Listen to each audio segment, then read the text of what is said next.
Picture this. You're flying home 6 days early to surprise your wife with flowers, your heart racing with excitement about the romantic evening you've planned. You've just closed the biggest deal of your career, earned a $40,000 bonus, and you can't wait to see the joy on her face when you walk through the door.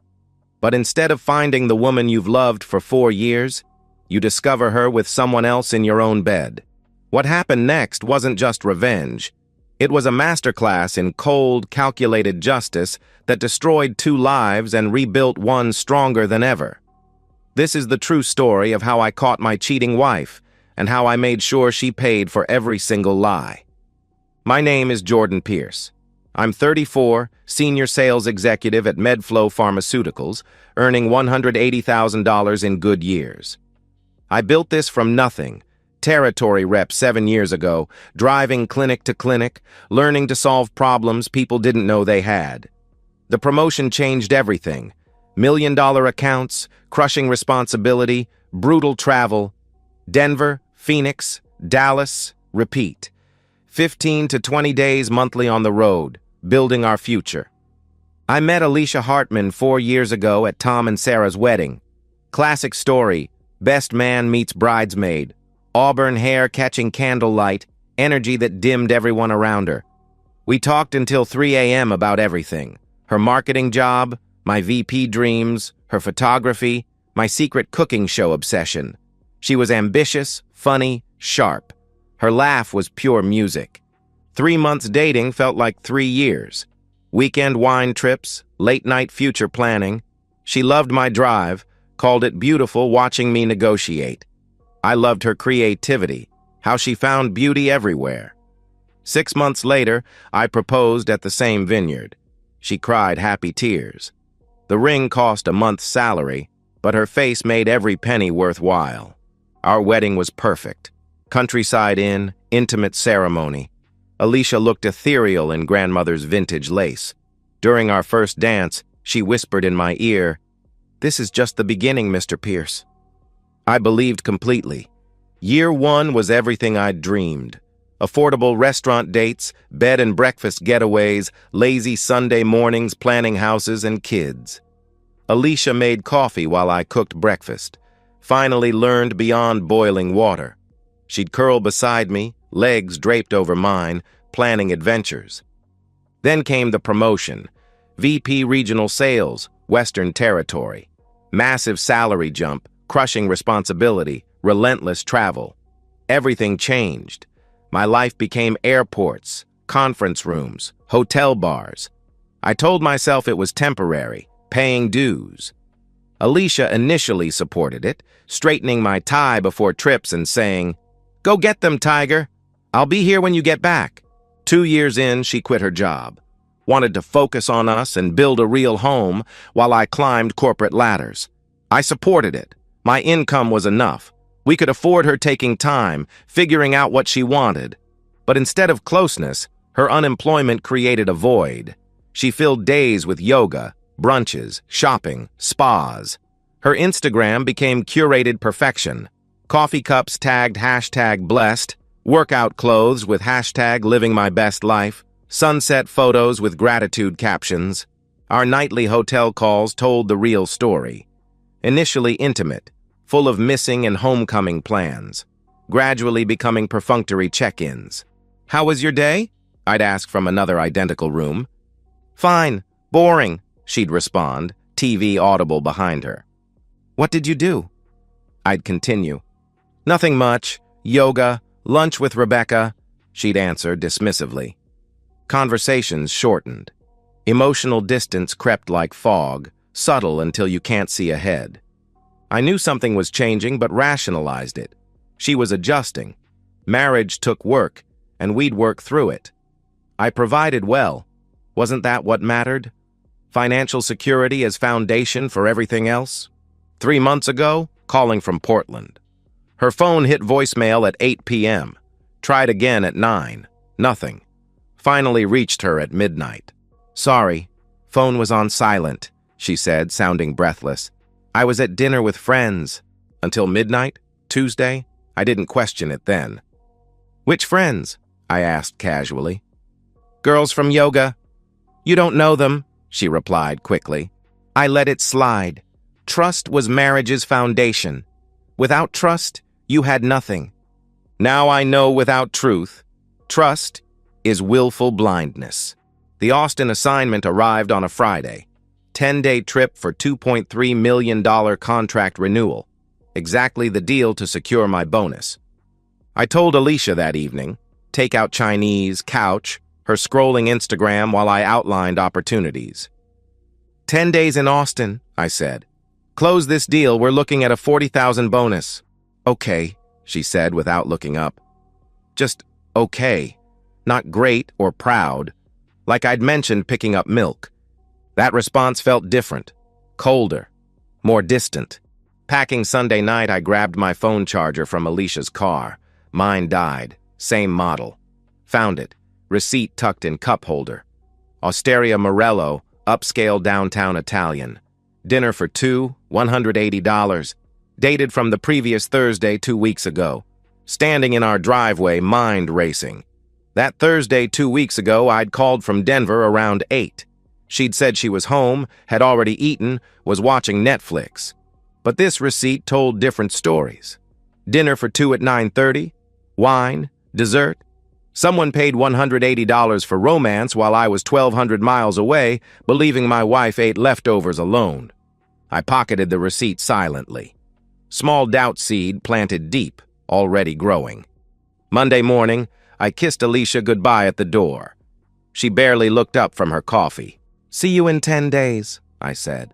She murmured, still scrolling her phone. I drove to the airport with that receipt burning my wallet. But boarding my Austin flight, I couldn't shake the feeling something fundamental had shifted.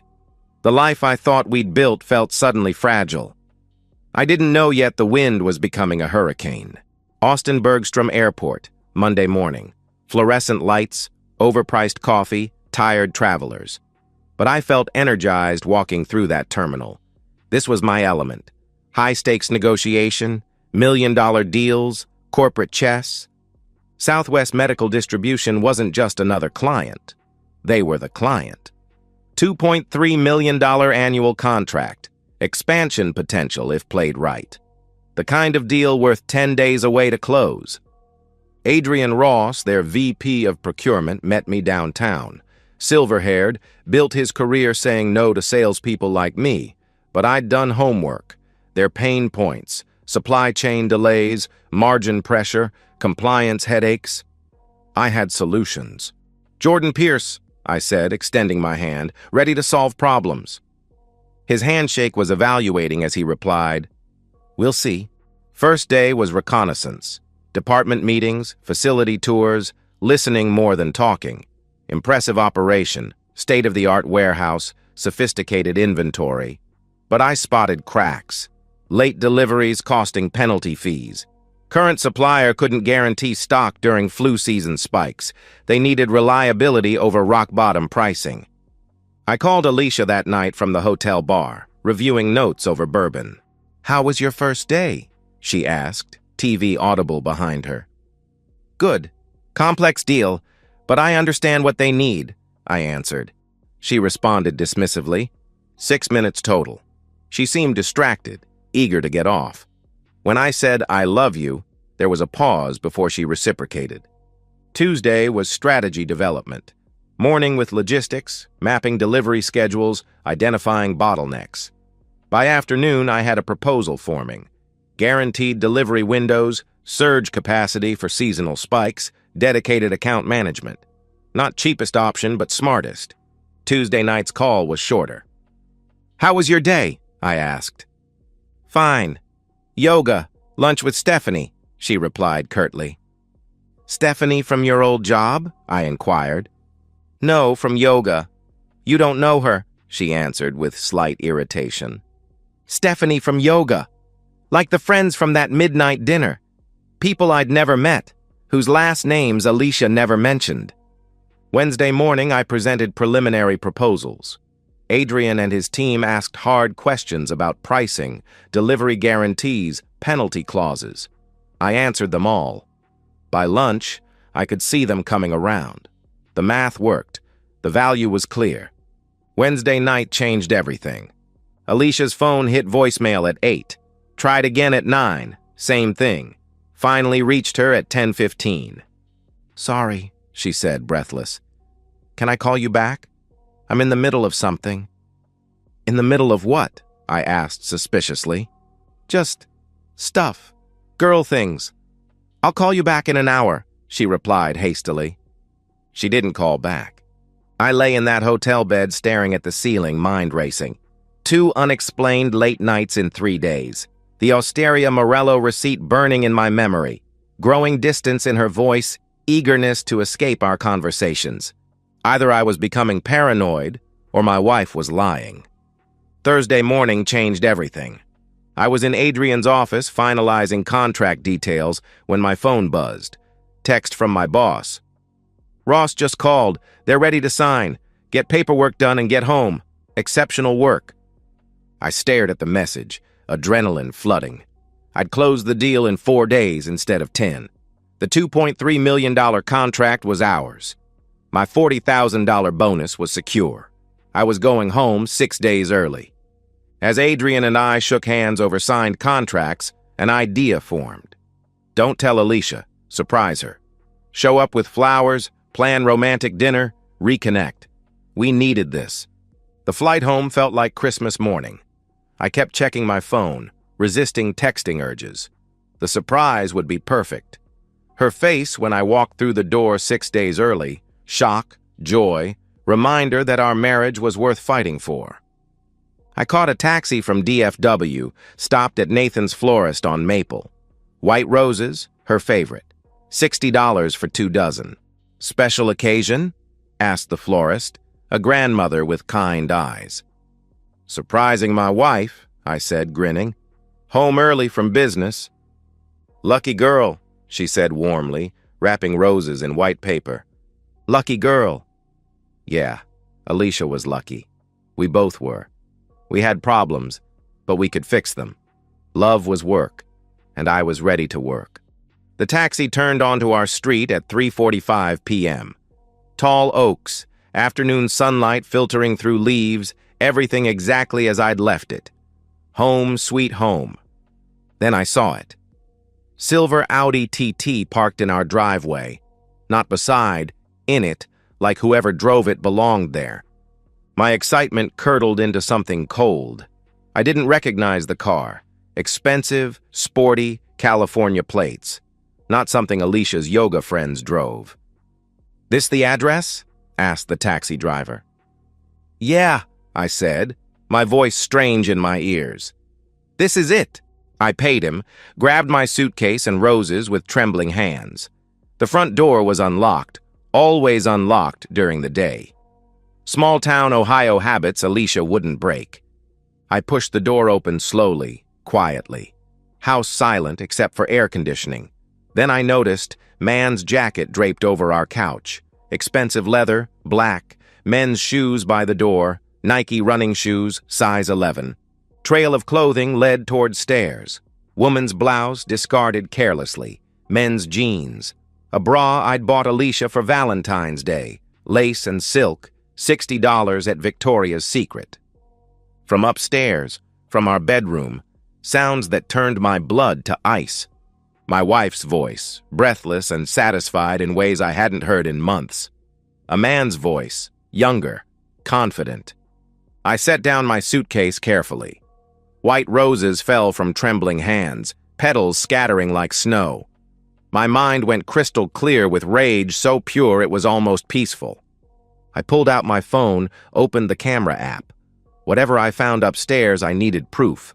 For what came next, I needed evidence. The stairs had never seemed so long. Each step up those stairs felt deliberate, methodical, like walking toward my own execution. The sounds from our bedroom grew clearer. Alicia's voice, breathless, saying things I'd never heard her say to me. A man's voice, younger, arrogant, responding with casual confidence of someone who belonged there. The bedroom door was cracked open 6 inches, just enough. I held my phone up, hands steadier than they had any right to be, and looked through that gap into the room where I'd slept every night for 4 years. the bed I'd bought before we were married. The sheets Alicia had picked last spring because they were romantic. She was on top of him, naked, auburn hair falling across her face as she moved with urgency I hadn't seen in months. The man beneath her was muscular, tan, maybe 28. Hands on her hips, guiding her movements, his face twisted in pleasure. They were completely lost in each other, oblivious to the world outside their stolen moment. I started recording. 30 seconds of crystal-clear video, faces clearly visible, no ambiguity about what was happening.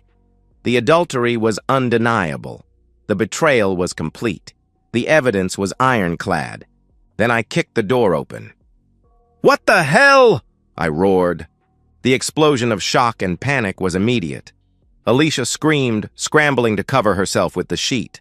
The man, later I'd learn his name was Eric Donovan, tried to roll away, his face going white with terror.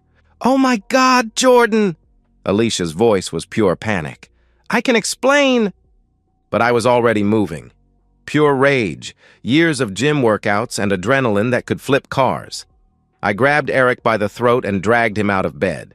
He was bigger, younger, probably stronger. But I had surprise and fury on my side.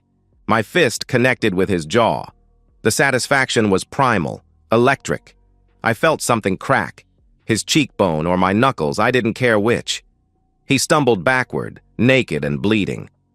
"Please, man, I didn't know," he started to say. "You didn't know what?" I roared, grabbing his shoulders and driving my knee into his stomach. He doubled over, gasping. "You didn't know she was married? In her married bed? In the house her husband pays for?" I dragged him toward the stairs, his feet barely keeping up. Alicia was screaming behind us, but her voice sounded underwater. All I could hear was blood rushing in my ears and the sound of Eric's bare feet slipping on hardwood stairs. I'm sorry," he kept saying, which only made me angrier. Sorry? Sorry was for spilling coffee or forgetting anniversaries. Sorry didn't cover sleeping with another man's wife in his own bed. I threw him out the front door, naked and bleeding. He stumbled on the front steps, caught himself, looked back at me with fear in his eyes. "If I ever see you again," I said, my voice deadly calm, "I'll kill you. Do you understand me?" He nodded frantically, covered himself with his hands, and ran. Just ran down the street, naked and humiliated, disappearing around the corner like the coward he was.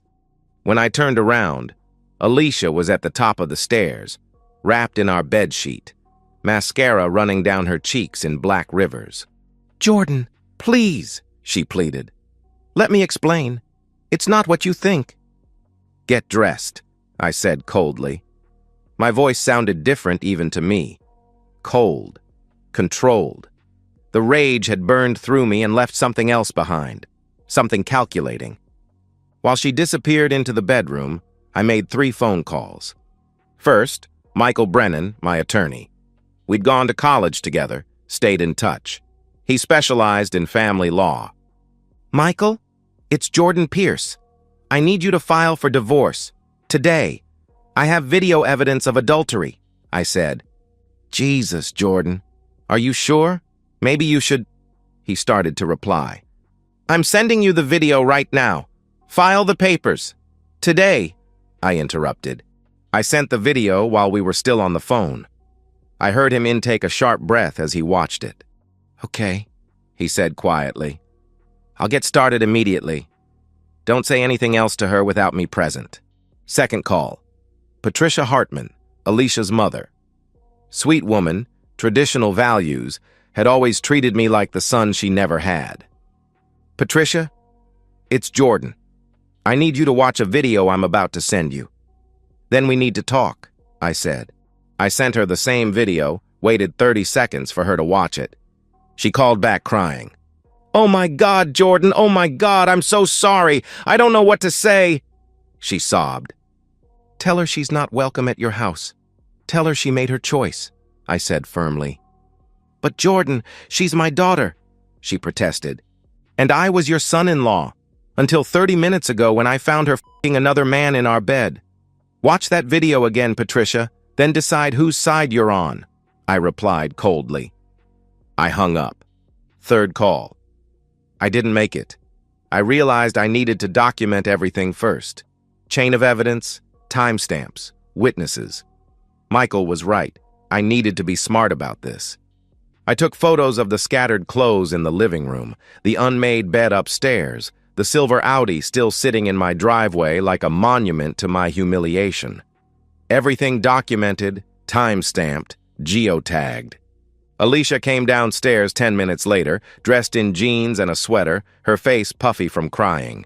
She tried to approach me, but I held up a hand. "Don't," I said firmly. "Just don't." "Jordan, please.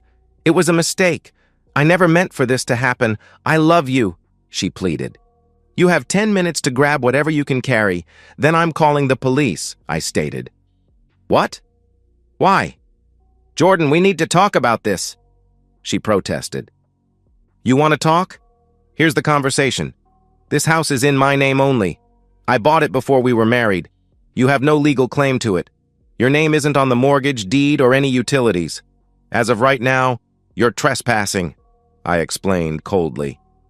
The legal reality hit her like a slap. I'd been smart when we got married, kept the house in my name, kept my assets protected. At the time, I'd thought it was just good financial planning. Now, it was my salvation. "But where will I go?" she asked, sounding like a lost child. "That's not my problem anymore. You should have thought about that before you decided to destroy our marriage," I replied without emotion. She broke down then, sobbing, trying to explain. It had only been going on for 6 months. Eric was just a trainer at her gym. It didn't mean anything. She'd been lonely, confused, making bad choices. She loved me. We could work through this, couples therapy, whatever it took. But I wasn't listening anymore. My mind had moved past emotional devastation to practical matters. Asset protection, reputation management, legal strategy, the business side of betrayal. 9 minutes, I said, checking my watch. She grabbed her purse, phone, and coat, threw some clothes into a gym bag, kept trying to talk to me, to explain, to apologize. I stared through her like she was made of glass. At the door, she turned back one last time. "Jordan, I know you hate me right now, but please don't do anything you'll regret. We can fix this if you'll just—" She pleaded desperately. "The only thing I regret," I said, "is that I wasted 4 years of my life on someone who thinks love and marriage are disposable." She left. I locked the door behind her. I sat on the couch where Eric's jacket had been draped 30 minutes ago. The white roses were scattered across the floor, petals brown around the edges, dying. I didn't cry, didn't scream, didn't punch walls. I just sat there, staring at those dying flowers, feeling something fundamental shift inside my chest. The man who'd left for Austin 4 days ago, the man who'd bought surprise flowers for his wife, who'd believed his marriage just needed attention, that man was gone. In his place was someone colder, someone smarter, someone who understood that love without respect was worthless, and trust without truth was just another word for fool. I picked up my phone and opened our shared phone account. Alicia's text message records were all there, months of digital evidence waiting. I downloaded 6 months of records and opened the file. Hundreds of messages to a number I didn't recognize. My jaw clenched as I started reading. "Can't wait to see you again. Jordan's gone until Friday. Come over at 2. That was amazing yesterday. I can't stop thinking about you." Each message was a knife twist. This wasn't a moment of weakness or one-time mistake. This was calculated, deliberate, ongoing. A 6-month campaign of lies and betrayal, while I worked 20 days a month to build our future. The last message was from this morning. "Miss you already. Can't wait for round 2 tonight." Round 2. Like I was some obstacle to be worked around, some inconvenience in their love story. I set the phone down and looked around our house, my house, with new eyes. Every piece of furniture, every photograph, every memory contaminated by knowledge of what had been happening here. Tomorrow, I would start rebuilding. But tonight, I was going to plan how to make sure Alicia understood exactly what she'd thrown away and what it was going to cost her. Friday morning, I woke at 5 a.m. with clarity I hadn't felt in years. No grogginess, no need for coffee to kickstart my brain, just pure, focused energy. I'd operated on less sleep during million-dollar negotiations. This was no different. Except this time, it was personal. By 9 a.m., I was sitting across from Michael Brennan in his downtown office, evidence spread across his mahogany desk like pieces of a chess game. The video, printed screenshots of text messages, phone records, financial statements. Everything I needed to destroy someone who'd spent 6 months destroying me. Jesus, Jordan, Michael said, scrolling through text records on his tablet. 6 months?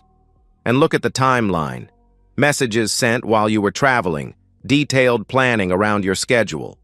This wasn't an affair. This was a campaign. What are my options? I asked.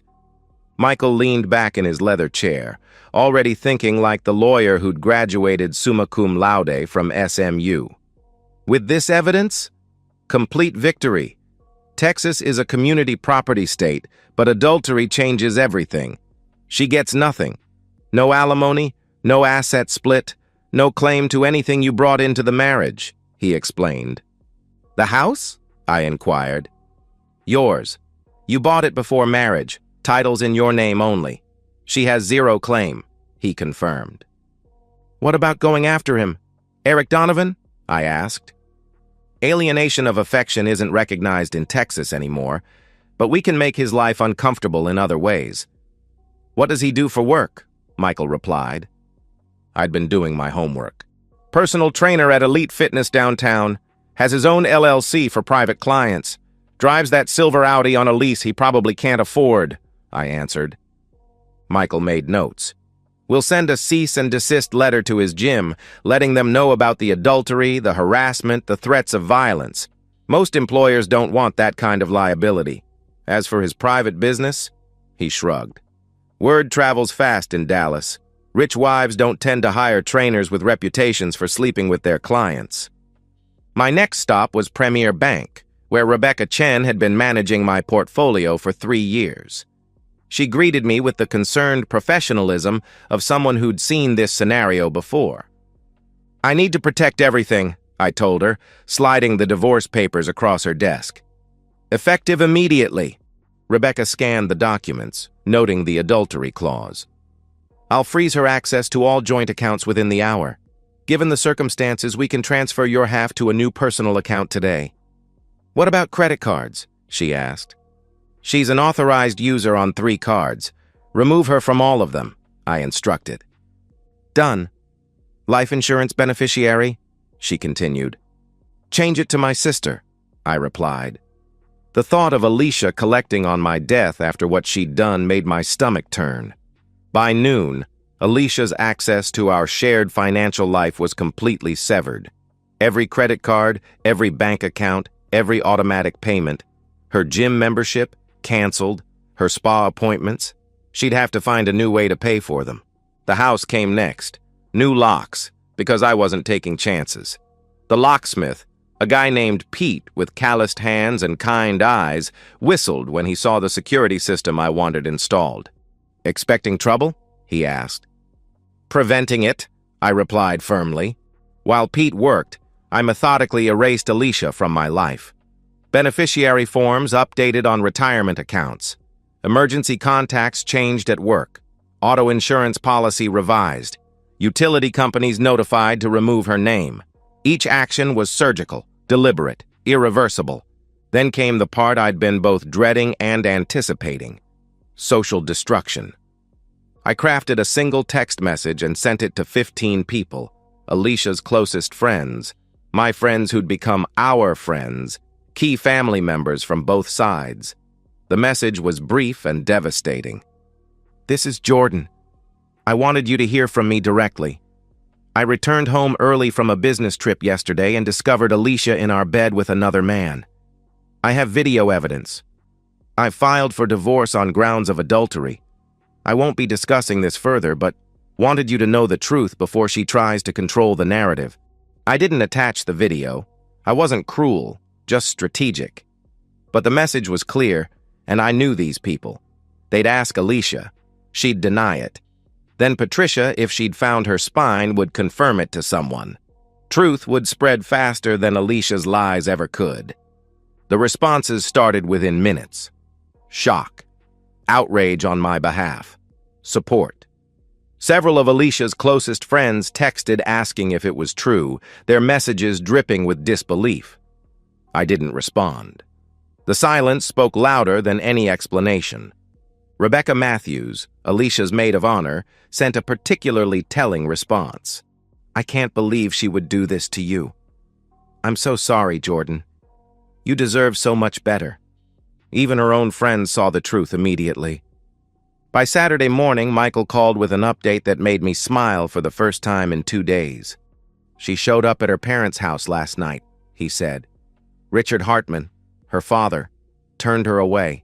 Wouldn't even let her inside.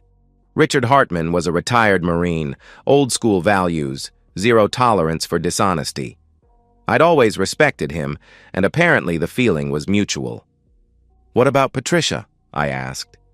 She tried to advocate for her daughter, but Richard held firm. Quote, We raised her better than this. She's not welcome here until she takes responsibility for what she's done, Michael reported. The social isolation was working exactly as planned. Saturday afternoon, I learned from my network that Alicia had spent the day calling every friend she had. One by one, they went silent. Some blocked her number. Others sent brief, cold responses. I can't believe you did that to Jordan. Don't contact me again. You made your choice. Her carefully curated social media life, all those blessed posts and perfect couple photos, became a monument to her hypocrisy. Friends started unfollowing her. Comments on old posts turned accusatory.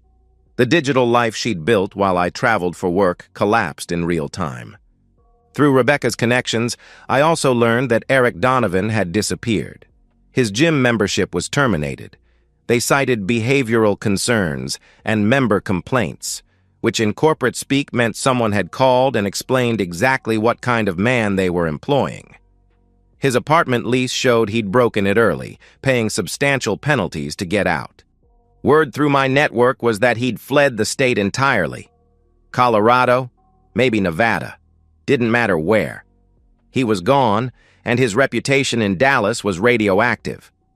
Sunday evening, I sat in my home office, my sanctuary, reviewing the week's damage. Divorce filed and uncontested, assets secured and protected, social circle destroyed, family support evaporated, the other man banished. I'd protected myself on every front while ensuring Alicia faced consequences for every choice she'd made. But there was one more thing. I opened my laptop and composed an email to Nathan Marketing, the boutique agency where Alicia used to work. A professional inquiry about Alicia Hartman for a potential new hire, requesting references and background information. I knew they'd contact Alicia for verification. I knew she'd realize I was systematically ensuring she couldn't rebuild easily. The knowledge that I was steps ahead, that her options were shrinking by the day, would eat at her worse than any direct confrontation. But I didn't send it. That would be petty, and I wasn't petty. I was thorough. I closed the laptop and looked around the house that was finally, completely mine. Every trace of Alicia removed, every legal vulnerability addressed, every financial exposure eliminated. She'd gambled our marriage on a 6-month affair with a personal trainer, believing I'd be too devastated or too weak to fight back. She'd bet wrong. My phone buzzed. Unknown number, text message. You destroyed my life. I hope you're happy. I recognized the number from Alicia's text records. It was Eric. Apparently, he'd found a moment between running away and nursing his broken face to send me a message. I screenshotted the text, forwarded it to Michael for the harassment file, then blocked the number. But I had to admit, a small part of me felt vindicated. They were both living with consequences now. Finally. Justice wasn't always pretty, but it was always necessary. And sometimes, if you were smart enough and thorough enough, it was also complete. 3 weeks after the divorce was finalized, I stood in my house marveling at how much space there was. Not just physical space, though removing every trace of Alicia made rooms feel larger, but emotional space, mental space, the kind you don't realize you've lost until you get it back. The cleaning service had been worth every penny. Professional-grade, deep clean, every surface sanitized. New mattress in the master bedroom, which I'd finally started sleeping in again. New sheets, Egyptian cotton. The bed where I'd found her with Eric was replaced entirely. The old one went to donation. Work had become my sanctuary again, differently than before. My boss, David Martinez, had called me into his office the Monday after everything exploded. "I heard what happened," he'd said, closing the door. "Your job is secure. Take whatever time you need." I'd expected questions, maybe judgment. Instead, David treated me like what I was, a valued employee going through hell who deserved support, not scrutiny. "I don't need time," I'd told him. "Work is the one thing in my life that still makes sense." The Austin deal had generated 2 more opportunities. My reputation for closing difficult contracts was stronger than ever. The $40,000 bonus had been deposited 2 weeks after the divorce was finalized. Blood money, I'd thought initially, but that was wrong. I'd earned that money by being excellent at my job, by solving problems and creating value. I'd used half the bonus for consultation with Dr. Sarah Martinez, a therapist specializing in betrayal trauma. Our first session had been brutal.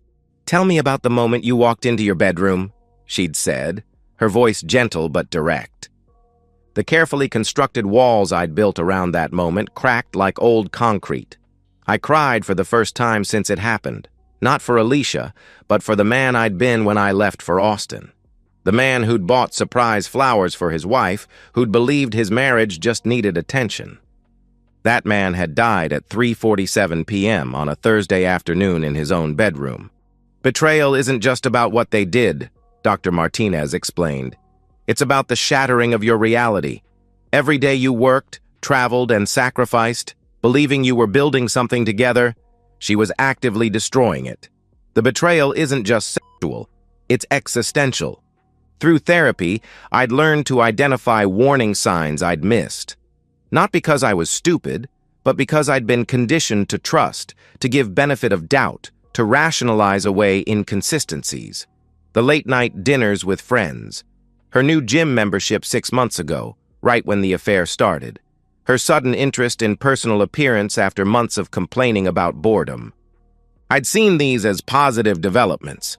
They were red flags I'd been trained to ignore.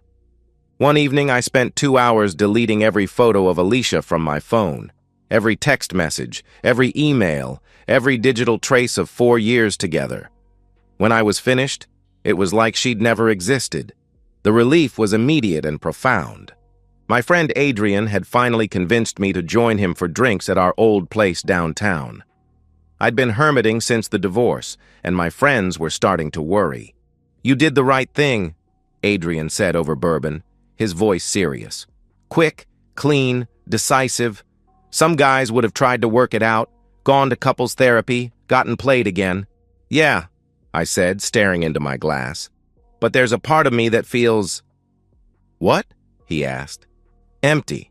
Like I won, but I'm not sure what I won," I replied honestly. Adrian studied me with the expression of a man who'd been married 15 years and understood the weight of what I'd lost. "You won your dignity," he said finally. "Your future. Your self-respect. That's not nothing, Jordan. That's everything." He was right. But late that night, sitting on my back porch with a beer, the same porch where Alicia and I used to watch sunsets during those first golden months, I felt the full weight of what I'd lost. Not her, specifically, but the dream of her. The future we'd planned. The family we'd never have. I pulled out my phone and looked at my blocked numbers list. Alicia's number. Eric's number. I could unblock them, see if there were more messages, more attempts at contact or explanation. I could reopen that door, let the chaos back in. I didn't. Instead, I opened my conversation with Dr. Martinez and sent a quick message. "Having a difficult night. See you Tuesday?"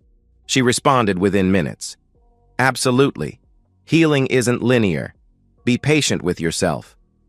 6 months from now, I knew I'd barely recognize this version of myself sitting on this porch, still processing wreckage. A year from now, this would be a story I told, not a wound I carried. My phone buzzed. Not a blocked number, my boss. "Call me when you get a chance. Have a proposition for you," the text read. I smiled slightly. Life had a way of moving forward whether you were ready or not. I finished my beer, stood up, and walked inside. Tomorrow would bring new challenges, new opportunities, new reasons to be grateful for the life I'd rebuilt from scratch. The door closed behind me with a satisfying click. Secure. Protected. Mine. For the first time in months, I was genuinely excited about what came next. 6 months later, I'm sitting on the same back porch at sunset, but everything has changed. I'm 35 now, holding a beer that tastes different because I'm different. The man who sat here 6 months ago feels like someone I used to know. The proposition from David had been a promotion to VP of Sales, the goal I'd been chasing for years. More importantly, it came with reduced travel, 8 to 10 days a month instead of 15 to 20. Manageable, sustainable. Balance isn't weakness, it's wisdom earned through pain. The house is my sanctuary now. I'd redecorated everything, modern, clean, masculine, no compromises. The bedroom where I'd found Alicia became my home office. I sleep in what used to be the guest room, now expanded and renovated. New bed, new energy, new chapter. Therapy with Dr. Martinez continued for 4 months. She helped me understand that my hyper-focus on work hadn't just been ambition, it had been avoidance. I'd been avoiding intimacy problems in my marriage by staying on the road, telling myself I was building our future while actually running from our present. Alicia's betrayal was her choice, her moral failing. But I'd contributed to the distance between us. Not an excuse for her. Nothing could excuse what she'd done. But a lesson for me. I'd learned to be present, to communicate directly, to address problems instead of hoping they'd resolve themselves. The dating had started slowly. 3 dates with Elena, a divorce attorney. The irony wasn't lost on me. It hadn't clicked, but those dates proved something important. I could feel attraction again. I could open up to someone new. I wasn't broken, just more careful. Through Adrian, I'd heard updates about Alicia. She was working some low-level administrative job in Ohio, making $12 an hour, living in a studio apartment. Eric Donovan had vanished completely. The personal training business he'd built in Dallas was gone. The silver Audi was probably repossessed. He was a ghost, which was exactly what he deserved. I lifted my beer toward the darkening sky. "To new beginnings," I said to no one in particular. The wind carried the words away, and I smiled. Not bitter, not angry, just genuinely content. The hardest lessons had been learned. Trust your instincts. Don't ignore red flags. Protect yourself legally and financially, and when someone shows you who they are, believe them the first time. I finished my beer and looked at my house, my sanctuary, my rebuild, my proof that you can survive devastation and emerge stronger. The world doesn't owe you anything, but you owe yourself everything. I'm living proof of that truth.